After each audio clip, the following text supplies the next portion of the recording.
This is offline. Okay. Gotcha. Good evening. Good evening, everybody. Good evening. Please grab seats. Wonderful to see everybody here. We're going to have a panel tonight to talk a bit about NATO and the European Union. And I hope, as always, that this will be a panel that can move across the political, the diplomatic, the military, and we certainly are well positioned to do that with this particular group of panelists.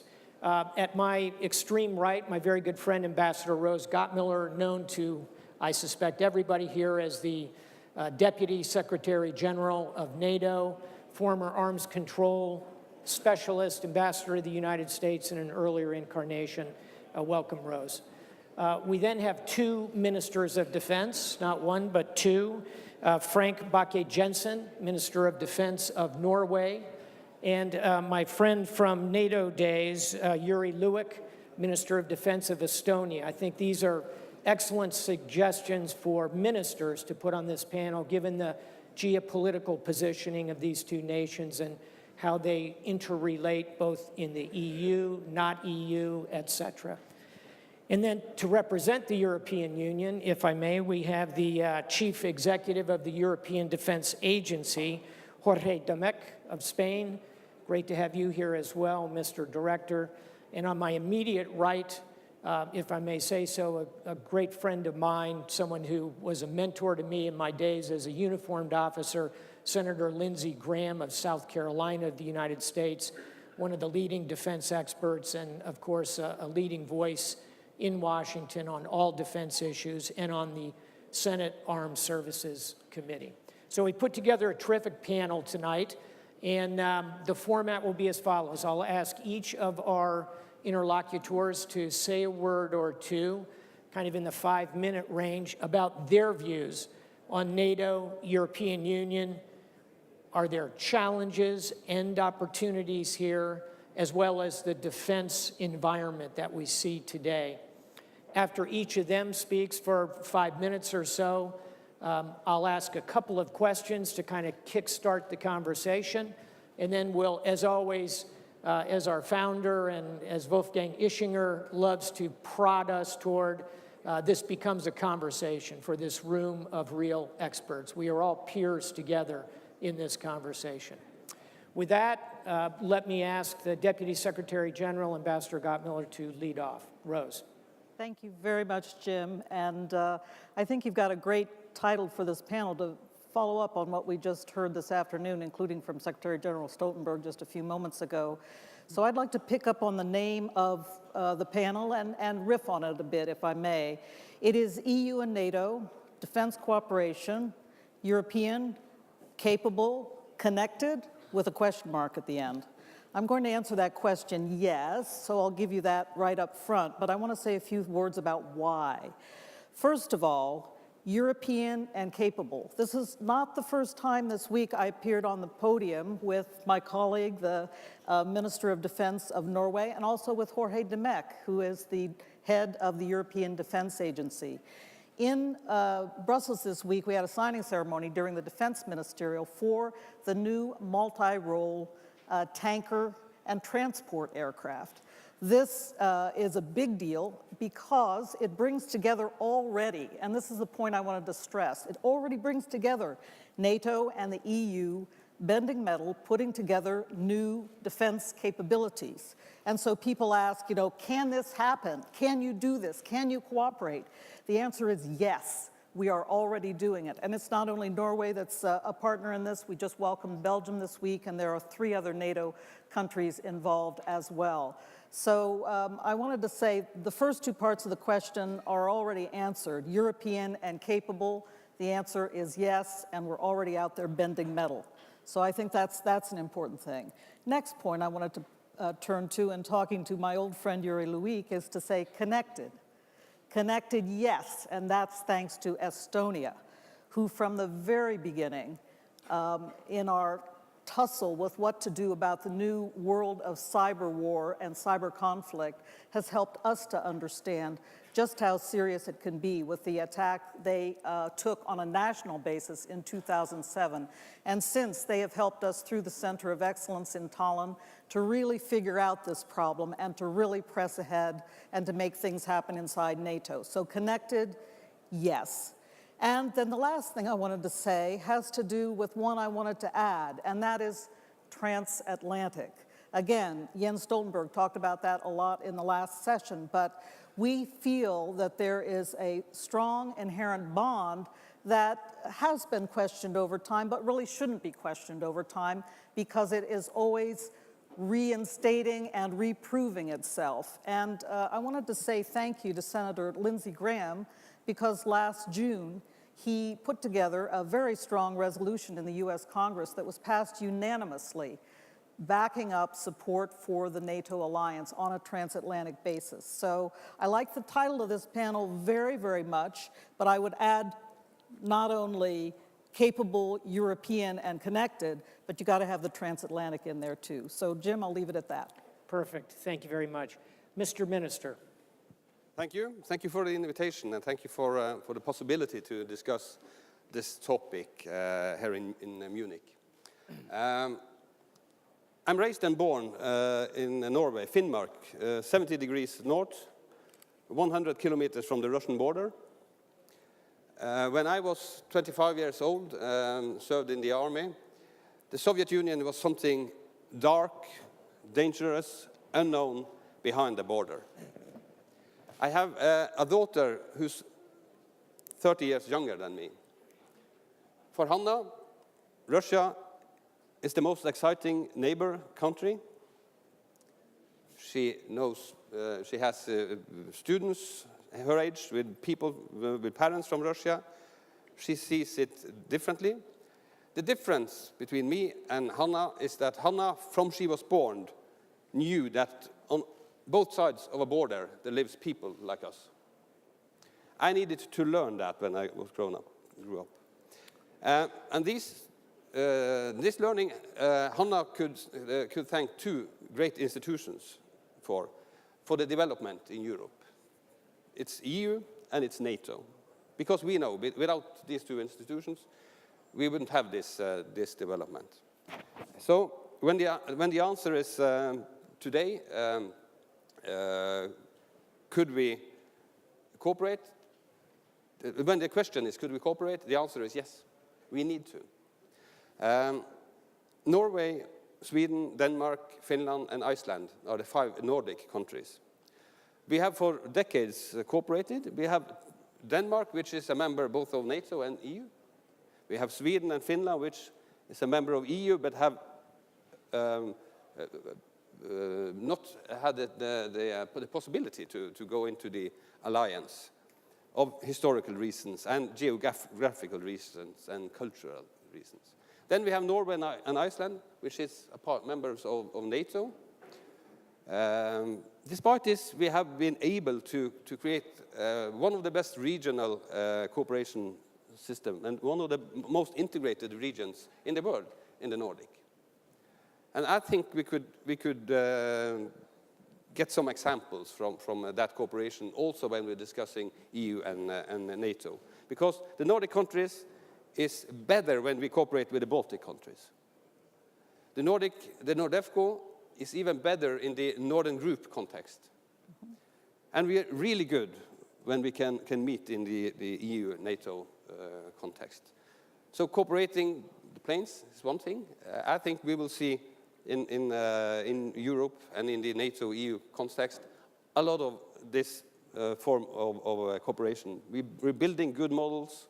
This is a way for some of the countries to participate. And the crisis we will see in the future are different from the crisis we had in the past, because it will the border between a civil crisis and a military crisis will be blurred. We will have problems with telling when does it start, where will it end. We need to build defense forces, but we will also need to build more diplomacy, more economic aid, and more communication technologies, be good at that. So I think the next step we had to take in Europe and in the Western world is to cooperate as good as possible between EU and NATO. It won't be easy, but we need to be clear on what's the role of NATO and what's the role of EU.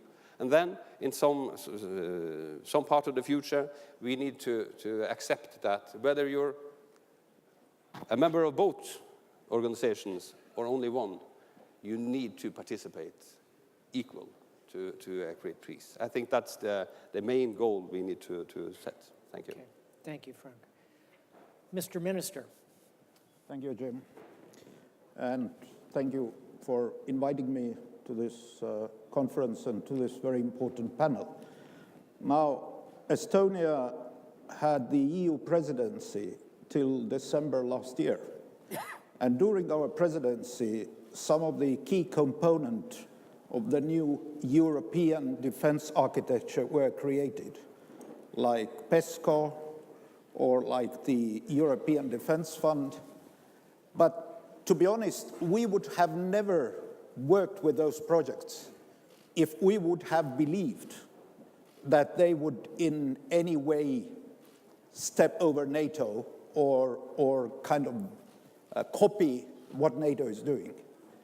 I think the debate, if there ever was debate about what NATO's role is, ended completely with Georgia, with Crimea, with Ukraine. I think it is crystal clear to everybody that NATO and the transatlantic alliance is the crucial deterrent which keeps Europe safe. And I'm personally very grateful to the US for their continuous commitment to the security of Europe. And obviously, we are there to help and support you wherever we can. Now, I think we have found a way forward with the EU defense, which would, and this is certainly my preference, which would focus on the strong parts of EU, because remember, EU is not a military organization.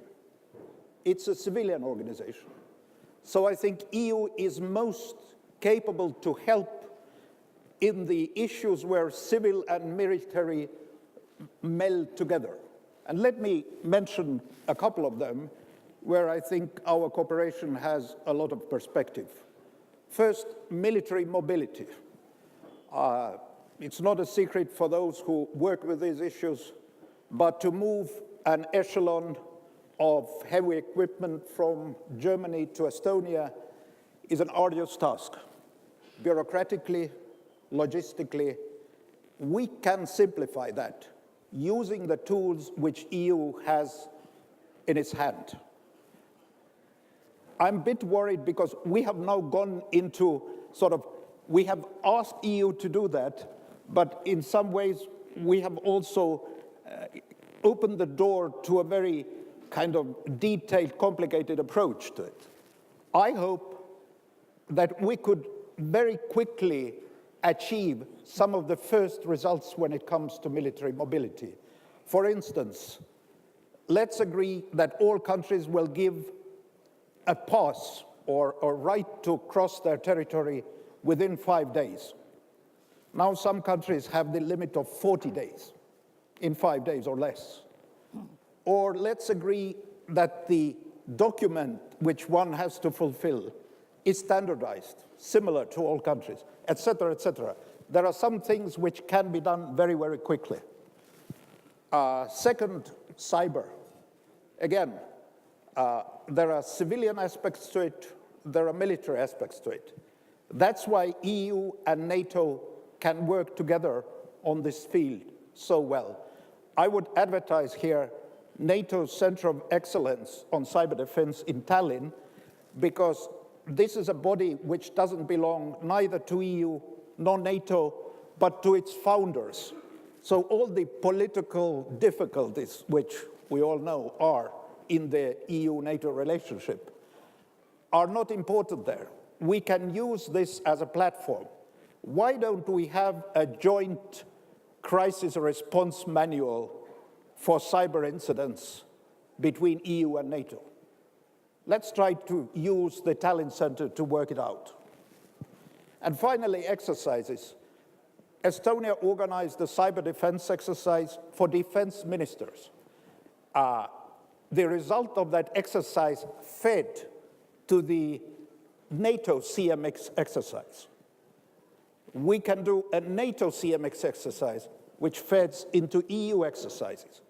If we cannot do it jointly, let's do them one after another. Let's be creative, and let's try to create this common space where we can solve real-life problems. Thank you. Thank you, Mr. Minister. Director, please. Thank you. Well, I would start off by saying I have the privilege to have worked on both sides of town. And I think to talk about the debate which has been in the newspapers these days about competition between NATO and EU is something of the past. And I went back to the sacred texts, and I went back to the strategic concept of NATO in 1991, the first one after the end of the Cold War. And the language on a stronger European defense is very strong in that strategic concept. And if I go to the strategic concept of 2010, there is a sentence that says the EU is a strategic and unique partner for NATO. And there is a welcoming of the Treaty of Lisbon. And Treaty of Lisbon means PESCO. So we should really realize that we are trying to recast what has been agreed by our member states. Now, perceptions is another thing. I think at present there is a need to move on defense at European level because, as we all know, 3/4 of the EU citizens want the EU to do more in security and defense. It is a need from an industrial point of view. We cannot continue with the fragmentation of military requirements, and we need to harmonize them.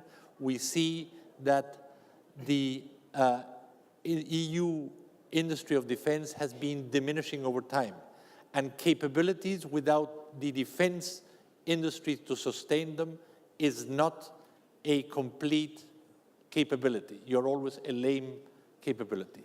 But not only that, there is a call, and we see it in the US strategy starting in 2015, asking the Europeans to provide for their own security. So I think PESCO is a big step, an important step, and a welcome step for both EU and for NATO. The important thing is not that it brings in new ideas, but it needs to help us to get out old ideas.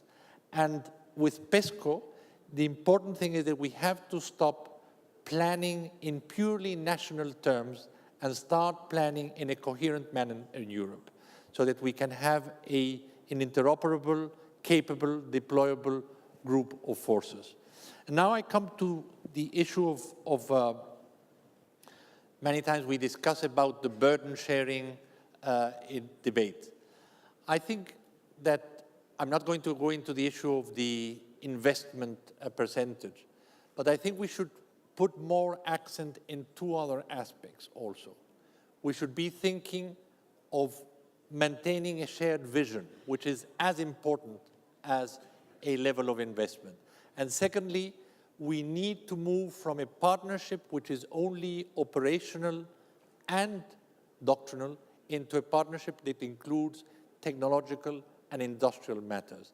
And this I've been saying for some time. I see now that there is concern that PESCO brings about industrial issues also. But PESCO can be developed in a way which is compatible with not being protectionist. The same as I have been saying in the last years, that it's very important that both sides of the Atlantic remain interoperable. And I have serious concerns with the big effort of the third offset strategy, which last year devoted more than $70 billion to technologies in the new domains, which might create a technological gap with us. And we have to be, as Europeans, ready to participate in this effort also. And I have made that point many times. So burden sharing, okay, but let's accompany it with a shared vision and a shared partnership in industrial and technological aspects. And then to come to the issue of detracting capabilities from what NATO needs. Well, I would only point out that in the European Defence Agency, working very closely with NATO, with all member states, we have been working on a very sensitive issue which the minister mentioned before, which is military mobility. NATO had been working on it for a few years. It's essential for common defense, but it's essential for our day-to-day life, for exercises. And what we have done is come up with a roadmap where we have actors, timelines. And now it will be up to the responsibility of member states to take this forward, be it in the NATO forum or in EU. So we are working hand in hand in NATO. And it's a PESCO project also. So I don't see how it does not match. The important thing is that all these initiatives have to be capability driven and that we ensure the coherence for those member states which are also in NATO, that they are not contradictory to what they are doing for NATO. So, and then finally, and I'm very happy to be on the same panel as the Norwegian minister. The role that Norway has in the agency today is among the 7 more active countries in the agency, so well above the majority of member states. So I do not see any obstacle to a very close involvement in the activities we are carrying forward. And I hope that that will be the case. And we are doing that in many other domains, in single European skies and many others. So that, I would leave it there. Gracias, Jorge. Senator. Well, thank you for having me. I'm usually John McCain's sidekick, wingman, and John can't be here, and I've had so many people pass along their prayers and best wishes for Senator McCain, and I want to thank you on behalf of the McCain family, and we all miss him dearly. Jim, thanks for having me. Sure. So I'm one of 535 members of Congress, and I'll give you my view. I think is shared by some anyway. Anything that can push back against this wave of nationalism throughout the world, I am for. Anything that makes Europe more engaged and integrated with NATO, I am for. I've always been reluctant to support a European defense force because I think it would take away from NATO. I don't believe that anymore. I believe that some of the things that you've laid out in terms of commonality and logistics and how the European Union on the civilian side could actually help the military capability in NATO makes sense to me, particularly in the cyber area, where there's got to be an integration of the military-civilian response. But the main thing for me is I am appreciative of any effort that would make our European allies think as a group. Every country is proud of itself. Every state in America is proud of itself, but we're better together.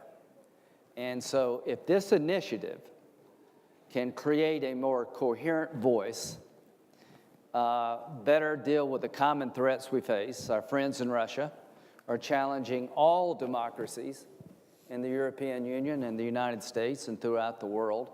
If we can coordinate our response on the cyber side better, speak with one voice with the Russians more effectively, from an American perspective, the more you can contribute to NATO, easier it is for me to talk to President Trump.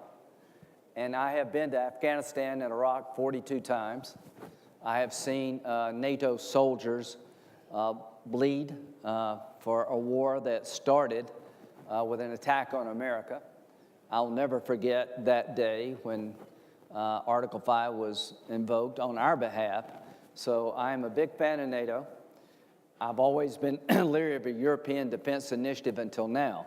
I think it actually may be the antidote to this nationalist fever, where we begin to think about our commonality and our threats, but how we deal with the threats and make NATO more effective. I don't think it takes away at all. But here's the question I have. Our friends in Britain feel like the European Union is not a good economic deal for them, but they feel like NATO is. And I'm hoping that maybe they will see a value to the European Defense Initiative that might get British friends back more integrated.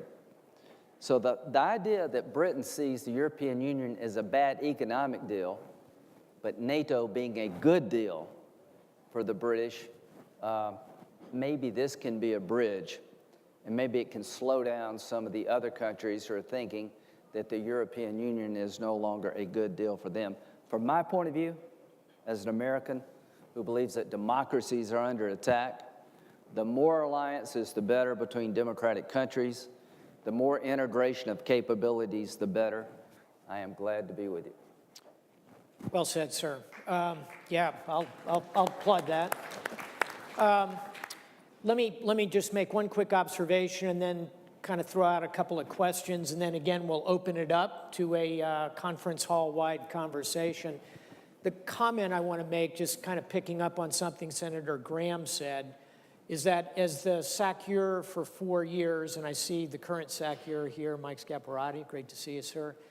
I know he'd agree with this. We have seen NATO and the EU work alongside each other. We've seen them do that at sea in counter-piracy operations. We've seen them in Afghanistan. We've seen them in the Balkans.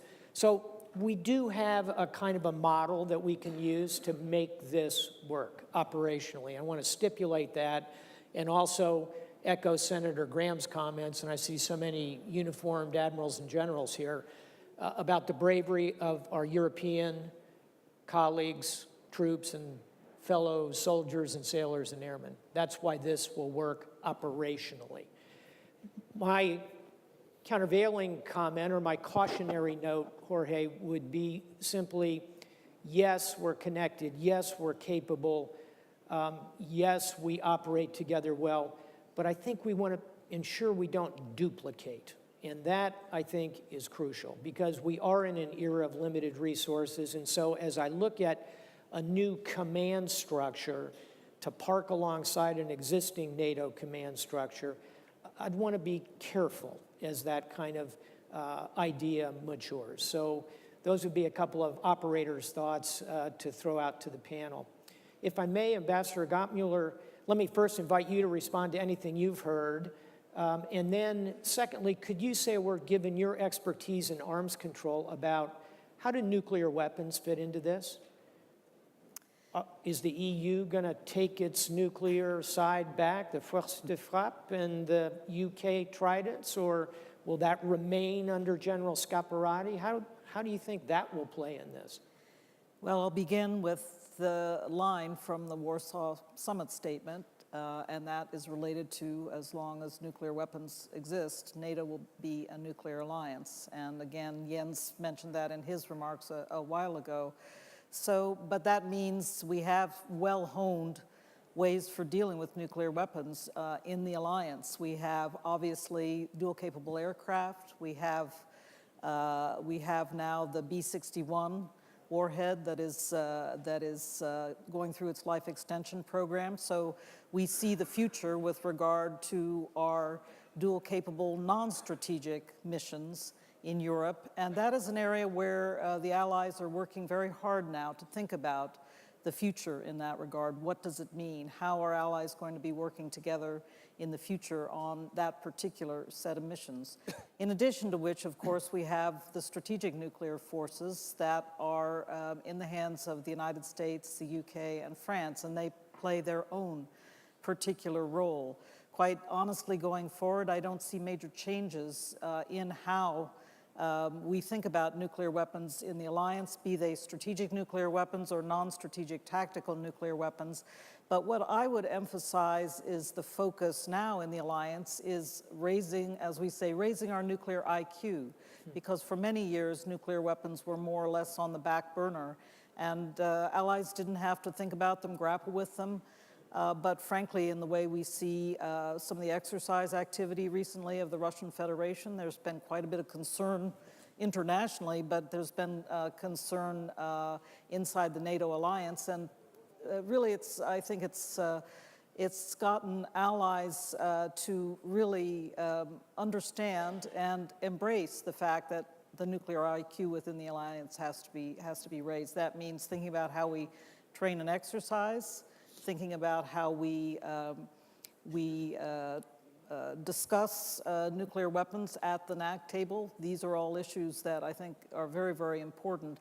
But I do want to emphasize the flip side of the message that NATO is a nuclear alliance. It also means that NATO stands for continued emphasis on arms reduction, arms control, non-proliferation, and that I like to stress that reductions in nuclear weapons are not at all contradicting the fact that you can have and you should have a strong nuclear deterrent, as other aspects of your deterrent need to be strong. Thank you, Ambassador. Let me just now open it up for the panelists if they want to respond to anything they've heard from other panelists in initial commentary. And if not, we'll open it up. Let me just take a moment. Everybody ready to go with the audience? Here we go. So the first question, by tradition, is asked by one of the young leaders, young Munich leaders, who may or may not be moving to a microphone. There he is. I am. Yeah. Please. Hi, Johnny Mercer. I'm a member of Parliament in the United Kingdom. And yes, we have voted to leave the European Union, but we're not leaving Europe. Europe's security is the United Kingdom's security, and our Prime Minister has time and again reiterated her commitment and our commitment to the unequivocal defence of Europe. But there is obviously some scepticism and concern around the formation of European defence. How are we going to make sure, and is the panel confident that there are not structures being put in place that would prohibit or make it harder for a third party to join in with that European Union defence? And secondly, look, the reality of this is that at the moment, the vast majority, and we heard it earlier from the head of NATO, the vast majority of European nations do not commit anywhere near 2% of GDP to NATO. So how can we really expect them to contribute effectively to a second alliance? And how are we going to work hard to make sure none of that duplication takes place? So how do we avoid duplication, and how are we doing on 2%? So let me just go back this way, if I can, and ask Senator Graham to take a swing at those two pitches. Well, it's the same wallet. You know, no matter what you call it, it comes out of the same wallet in each country. Right. And the idea of duplication is a concern. A lot of countries are getting toward 2%. Some are not there yet, and we hope they will, which makes it easy for a guy like me in the United States to say NATO's a good deal, because I really, really believe it. But let me throw out an idea, and I just talked to General Mattis a few minutes ago. Transnational terrorism is a threat that we all face. As ISIL is diminished on the battlefield, the ones that we don't kill are moving around everywhere. And we're capturing them. We have about 500, and it could well be into the thousands pretty quickly. The Syrian Democratic Forces are holding. They're not a nation state. There are a lot of ISIL members from Europe and all over the world, and we're trying to figure out what to do with these people. So maybe the European Defense Initiative could come up with a confinement facility or some idea of how, at least to the European component of this, you could create a facility to deal with a bunch of killers that if somebody doesn't deal with pretty soon, they're going to get out. And transnational terrorism, the best way to defeat it is through intelligence gathering. Most of the intelligence gathering is done by civilian organizations. So it'd be nice if you could have a civilian military component to the European Union that could share intelligence with the Five Eyes and NATO to get your law enforcement officials in the EU working with military elements that could integrate NATO and the people who are in the path of terrorism. Do you see where I'm headed? I could just see unlimited application of how a European Union defense component could integrate civilian law enforcement to gather intelligence to deal with an enemy that's on the move. We have literally 500, soon be well over 1,000 prisoners in the hands of the Syrian Democratic Forces who are not a nation state. And the United States will take some, but we're not going to take all. So somebody needs to figure out what to do with these people, and most of them come from Europe. I didn't answer your question, but that's okay. I'm in Congress. I don't have to answer it. Jorge, you want to pick up on Senator Graham's very interesting initiative? I can see some antibodies emerging already, but the practicality of it is I don't know profound. what to do. Yeah. Or do you want to go to the 2%? I will go because it's more in my domain. This goes way beyond my purview. But if you allow me to come back to the issue of duplication in general, I would, if you allow me, and it's a big lack of prudence towards the previous Supreme Allied Commander, to say that unnecessary duplication, because Fair. The military always like duplication where it's necessary. So we should not be overkilling on that. Now, outside the agency, and I understand you were referring to having some sort of command structure within the EU, which is not the business of the agency. But I would only ask a question to all the military commanders in this room. At present, the EU missions, the executive missions, report directly to the PSC, to the Permanent Security Committee. Right. Now, if I were a commander and I did not have a strategic commander and I had to report directly to the North Atlantic Council, you can imagine how difficult that would be to run a mission. So it is a purely practical issue, and I take it. And that doesn't mean that we are going to use the NATO command structure when it comes to common defense. That has been very clear. So I think there is a question. In some cases, you need some sort of line of command that goes from the purely tactical field level to the strategic level, political level. There is a void there. Okay. And if you want a strong European defense to do the job it has to do, for example, in missions in Africa, etc., it has to have some command element. Now, as far as duplication in general, and I don't see that today. Okay. The majority of capability development programs which fill in those roadmaps that were agreed in the critical shortfalls in Wales 4 years ago, I see the word or the flag EDA on them. So they're being done in the EU context. And one of them, Norway is participating, is the multinational air-to-air refueling fleet, which was born in EDA, and will end up in the NSPA agency of NATO. So the same as we are doing that, we are doing it in other domains, in counter-improvising explosive devices, in many other aspects which are of the common benefit. So we are not detracting, as I was saying. And then finally, for the UK, and not setting up structures that will not allow the UK to contribute to the EU and to a strong European security and defense identity. At least with the agency, I think, with the example I gave before of Norway, there's a long way to go within the existing channels. Now, what will happen, that will depend on the negotiation, which is a wider issue. Indeed.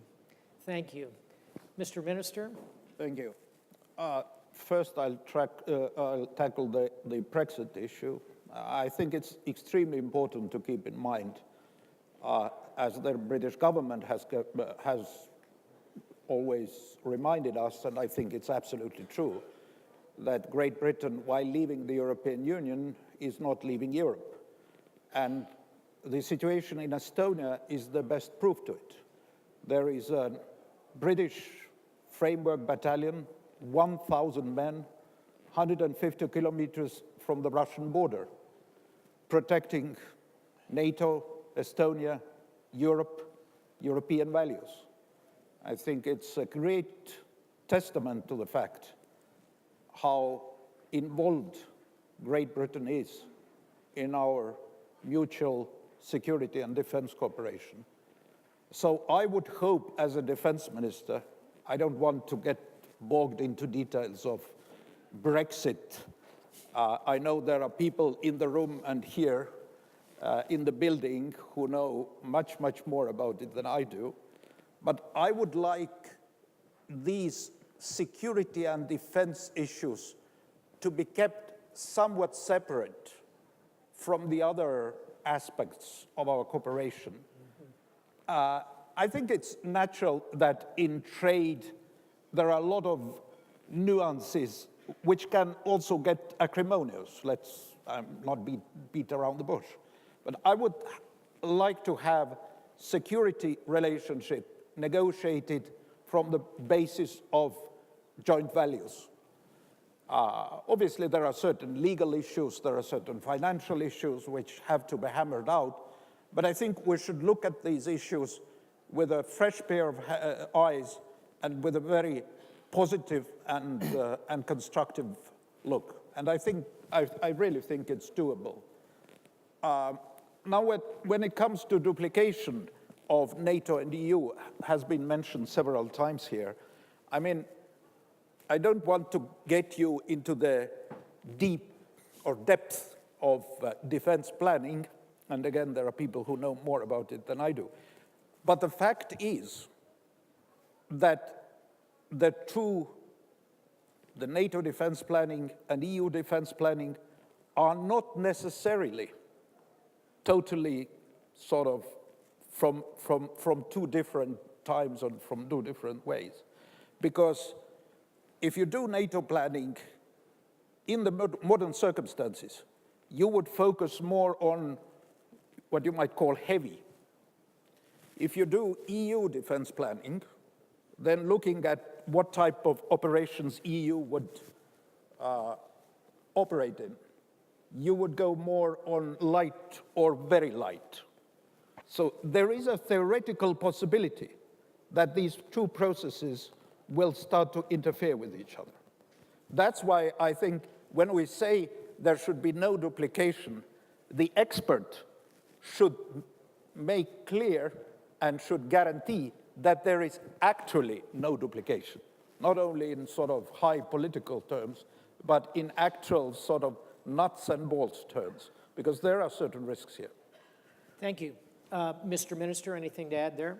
Thank you. Yeah, I was tempted to give the young leader some views on how to be a country outside the European Union, but you will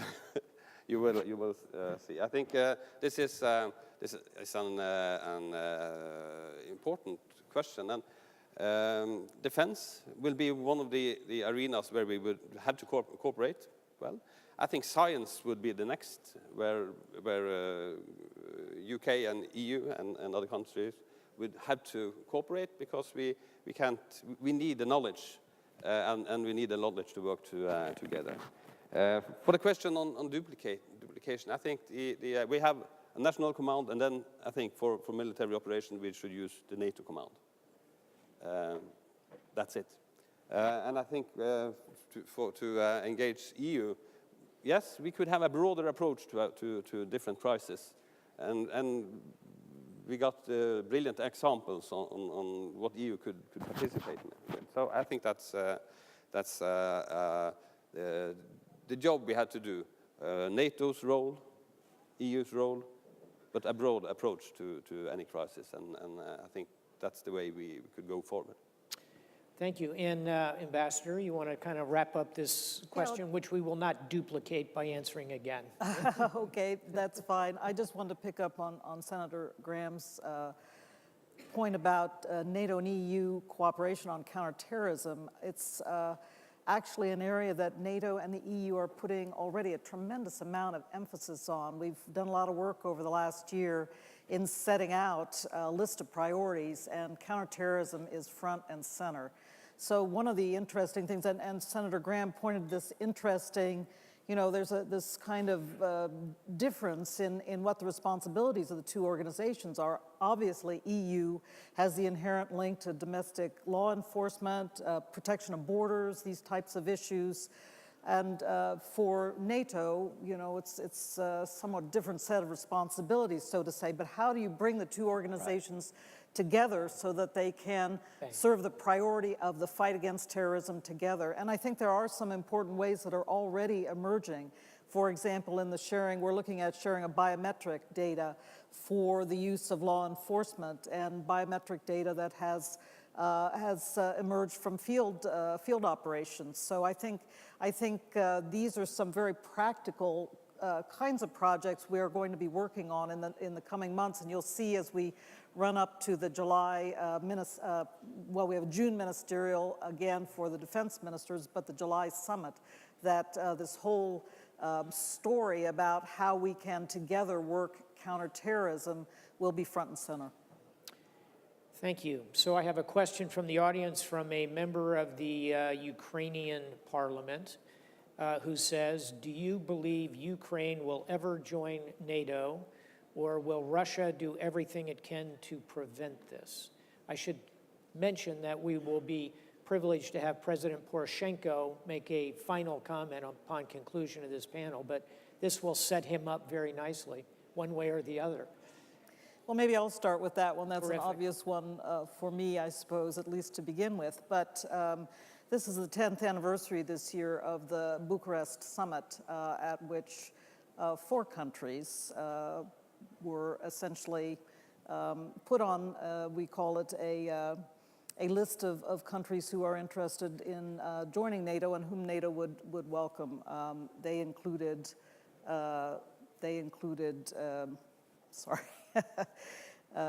Georgia and Ukraine, as well as the former Yugoslav Republic of Macedonia, and also Bosnia and Herzegovina. So that's the 10th anniversary this year. We are, as always, thinking about our open door. NATO has an open door policy.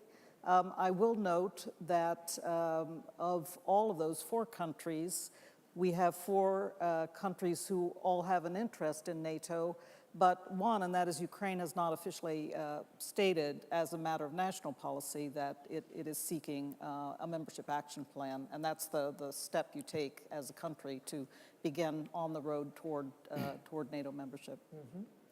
Let me open the question up to any of the other panelists. Minister and then Senator. I very much believe that Ukraine will be in NATO. Obviously, I cannot predict the time, but I have always said to my Ukrainian and Georgian colleagues that be patient, work for it, be ready. If there is an opportunity, you have to use it. I mean, you have to be ready to use it. Take, for instance, the Baltic states. It wasn't a given that the Baltic states will be members of NATO. I mean, at some point, it would have sounded absurd, even in a scientific conference. What happened was, for a minuscule year, President Bush and President Putin were almost buddies. I mean, they looked at each other's soul. You remember the story. The important thing here is that when we joined, President Putin said only one thing. He said, well, we don't like it, but we certainly won't start a war for it, against it. So times are very different, obviously. And the other point was that we had President Bush as a figure in US politics who was so focused on values that when he was presented with the option of taking the Baltic states, he, based on his own views and values, had no problem in saying, yeah, let's take them. So this was a moment, this was a window. And if you are ready, this window will open itself. I understand that the Ukrainian and Georgian situation at the moment is very different because of the military aggression, but as a general point, you should never lose hope. Senator? Yeah, I know this is a difficult question, but I'd just like to reinforce what you're saying. To our friends in the Ukraine, I want it to be your decision, not Russia's decision. To our friends in Georgia, I want it to be your decision, not the United States' decision. And to Russia, you may feel a bit under siege here, but you got to ask yourself, how does this movie end? The Ukrainians gave up a nuclear weapon arsenal with the understanding that if I do this, I'm good to go, and we signed up and everybody else did, and our friends in Russia stepped all over that. So the rule of law means nothing to the Russians. Now, does it mean anything to us? So I'd like to have a better relationship with Russia, but it's very difficult right now. Yesterday, in my country, the entire intelligence community, the Trump people, said Russia is interfering in our election for 2018. So, I used to worry a lot about antagonizing Russia. I don't worry about that anymore. You're going to get what you deserve if you keep this up. So to our friends in Ukraine and Georgia and everywhere else, be patient. Hopefully the rest of us will get a little bit of a backbone and push back against aggression that I think is just simply unwarranted. And now we will open it up to the audience for further questions. We have some microphones available. Sir. Karl Kaiser, Harvard University. I have a question to Rose Gottemoeller. During the Cold War, there were various agreements on conventional forces between East and West, MBFR, the Conventional Forces Agreement. My question to you is there any chance to go back to that effort, to deal with some of the problems that we have now? Well, I think we already have some raw material well in place, and there are treaties in the conventional realm that continue to operate. Of course, the Russians walked away from implementing the Conventional Forces in Europe Treaty in 2007, and so that is an issue. But the superstructure of the Conventional Forces in Europe Treaty is still in place. It still provides for security in places like the South Caucasus that have been of concern between Armenia and Azerbaijan. For example, they are conducting inspections on each other's territory, so it continues to play a security role, not the security role that it could play if it were being fully implemented. Now, there are other mechanisms in place. There is the Open Skies Treaty, also providing for transparency. And finally, the Vienna document, which is a whole realm of transparency and confidence building measures. Again, I have concern, NATO has concerns, and I think many countries who have signed up to the Vienna document are concerned that the Russians are not fully implementing it. It is a political commitment, not a legally binding treaty. But the point I want to make is we have the superstructure still in place. The raw material is still in place to have conventional confidence building and transparency in Europe, as well as maintenance of certain levels. But I do want to say here that the Conventional Forces in Europe Treaty, we have long ago, basically dispelled those limitations with the end of the Warsaw Pact and what has happened in the years since. So I think it is worthwhile to think about the future of conventional arms control in Europe. There is a structured dialogue that actually the German Ministry of Foreign Affairs has been organizing. It's carried out under the umbrella of the OSCE.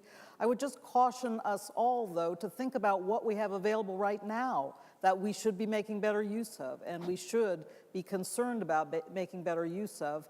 And we have to bear in mind that we need also to raise confidence in the process itself. If there have been years and years going on where these regimes have not been properly implemented, where there have been compliance problems and concerns, and in some cases violations, you know, is it the right moment to engage in further discussion of this matter? I do welcome the structured dialogue, though, because it is helping us think together about what the threats are out there. It's helping us talk together about doctrine and strategy and the differences and what kinds of perhaps problems may ensue from that lack of understanding.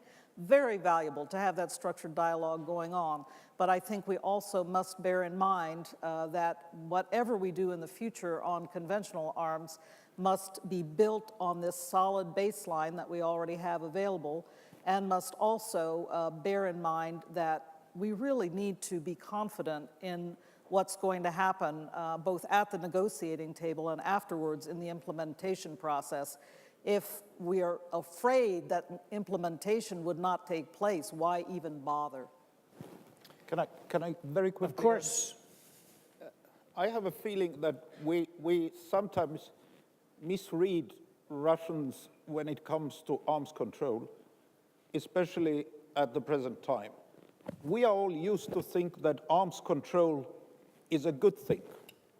And when we go to Moscow with an arms control proposal, it's a good thing. We are doing something positive. I have a feeling that from the Russian point of view, Russia, which is very interested in propping up its defense structure quickly and forcefully and in big volumes, they see it more as a trick.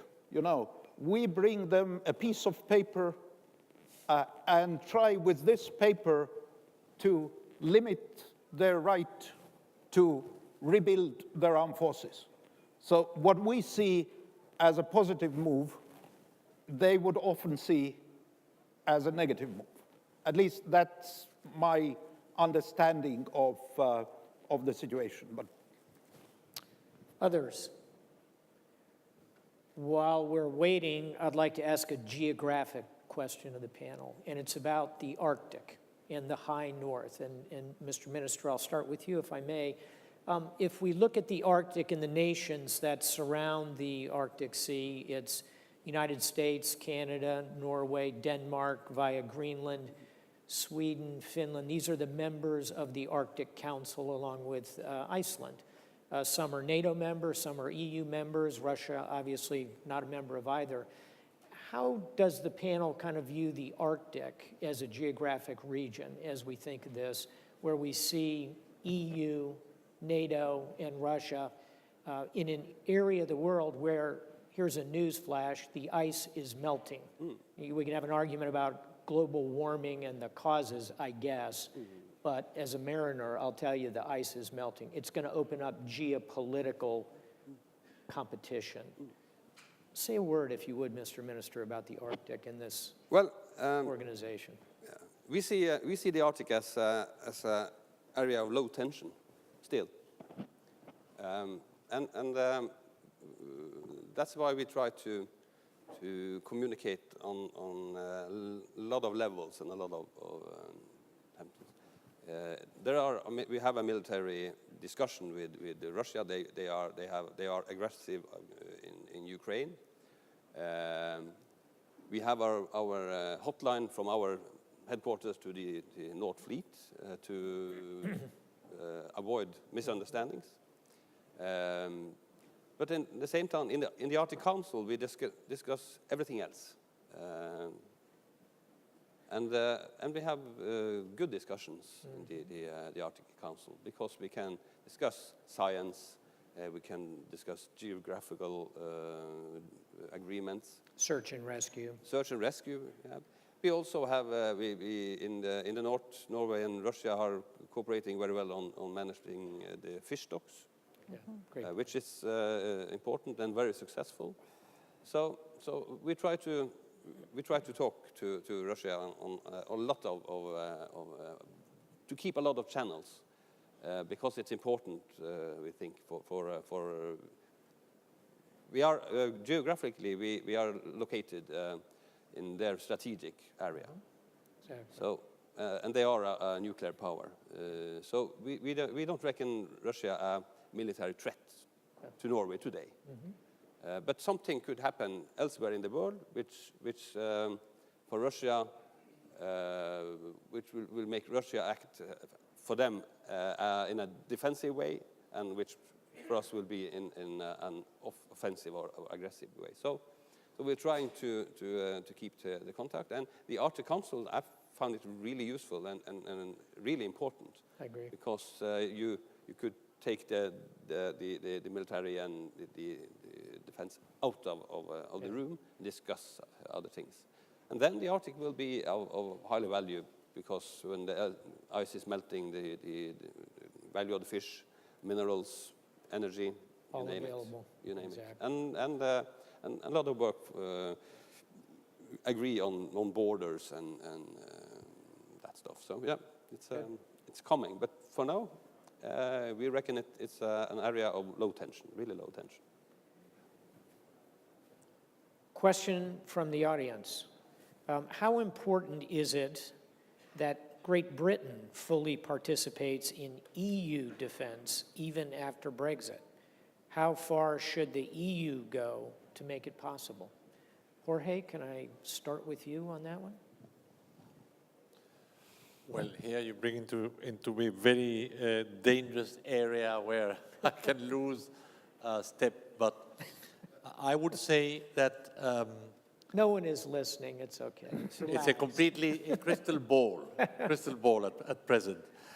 I can say several things which have been clearly stated both by the UK government and the industry, that they want to remain as far as possible near to the EU efforts on defense.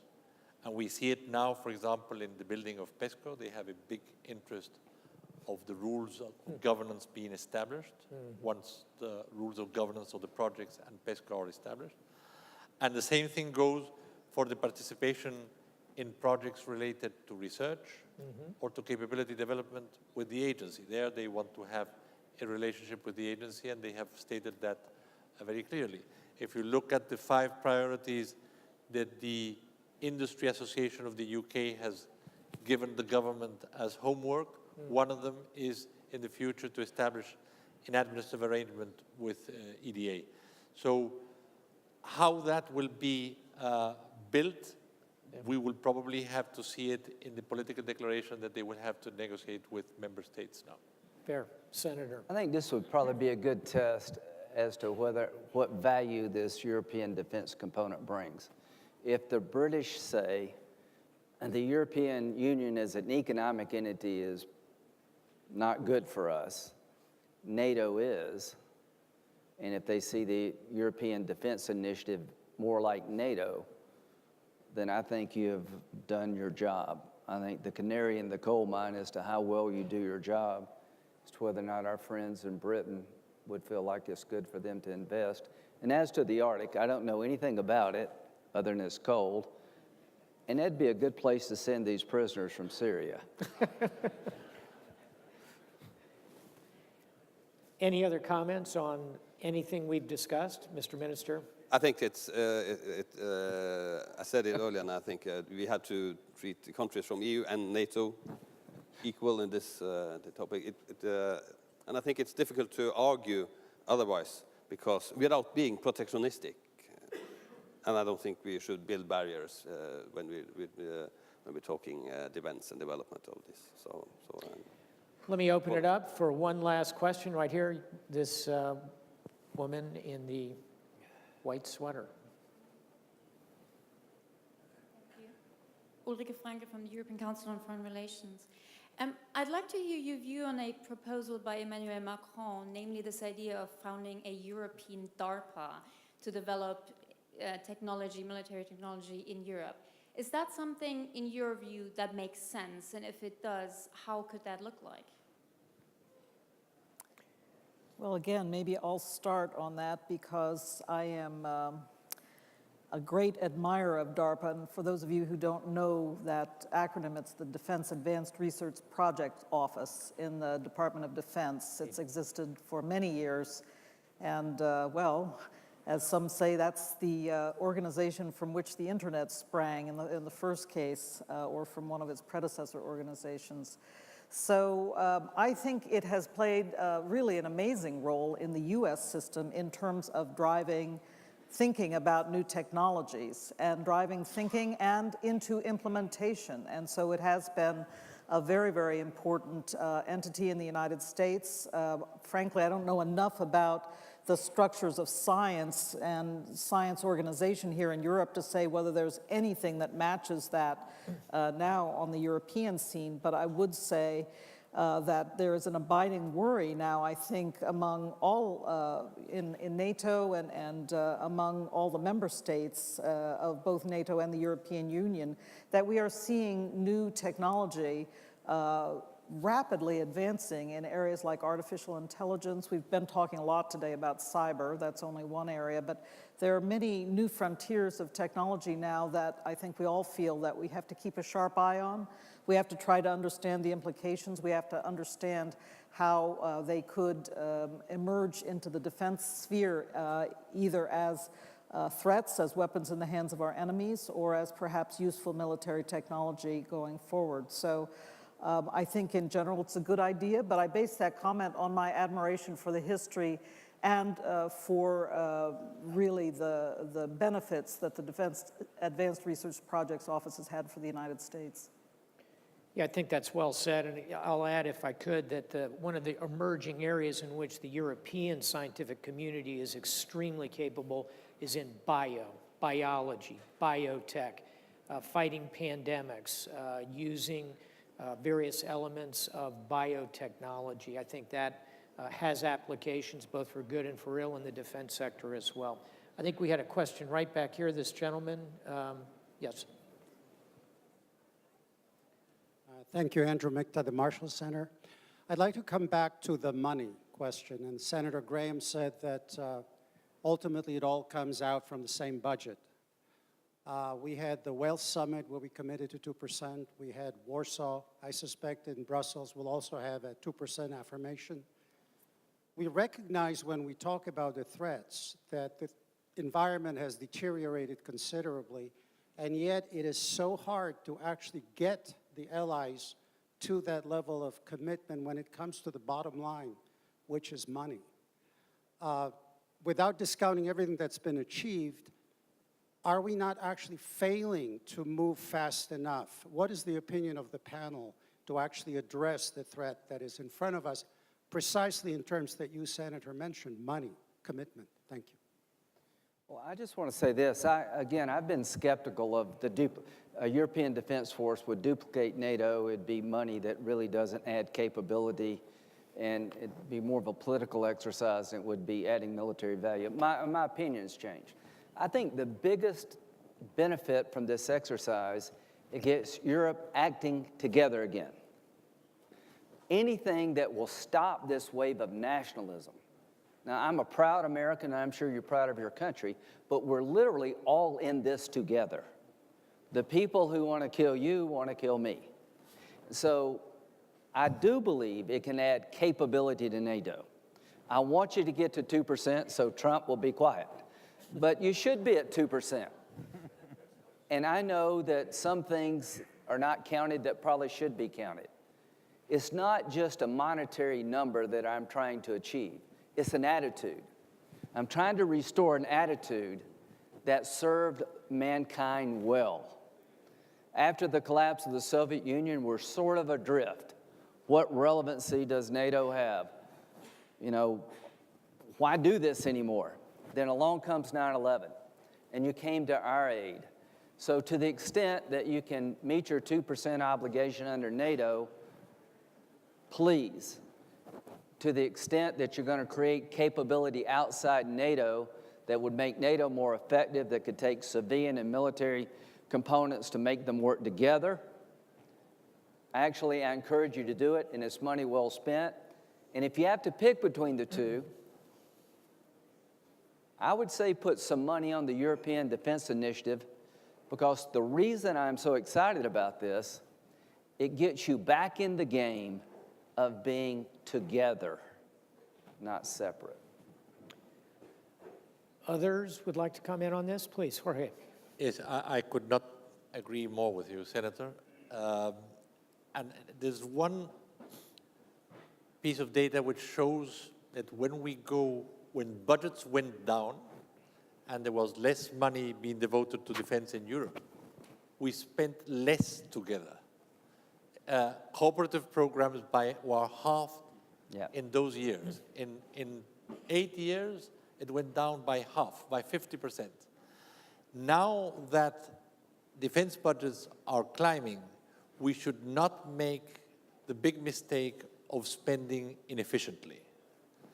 The second thing is research in the defense domain is key, because it is not worth developing an investment on capabilities which are on the market now, but will not get us to do the job with the challenges we have ahead. And that requires investing now, and that is low. So again, there is a qualitative aspect that we should not forget when this surge in investment happens. And the third thing I would say is that not all member states have the capability to manage this increase of defense budget. This is a problem. This is a problem because they don't have big procurement agencies, so we should not try and put one size fits all for this issue because it doesn't work. Minister. It is clear that 2% has a strong symbolic meaning. It's a political statement. It's also of practical need. But I very much agree that we should spend it as effectively as possible. And there are really many challenges to it. Let me just bring up one, which is the arms industry. I mean, the money goes up now, the prices go up. There is no real competition in a way how the arms industry is structured. The older equipment, which was in the market, is now almost gone. For instance, years and years you could have bought a used tank relatively cheap. Now it's all in use. People have stopped sort of scrapping tanks. It's all back in use. So there is a real challenge how we could beat that process in being more effective with the tools we have been discussing here. Work jointly, work more effectively. But the fact is, every nation has its own arms industry. A politician cannot go home and say, look guys, we discussed in Brussels, it would be great to have only one APC, one type of APC, so we'll close this great factory here.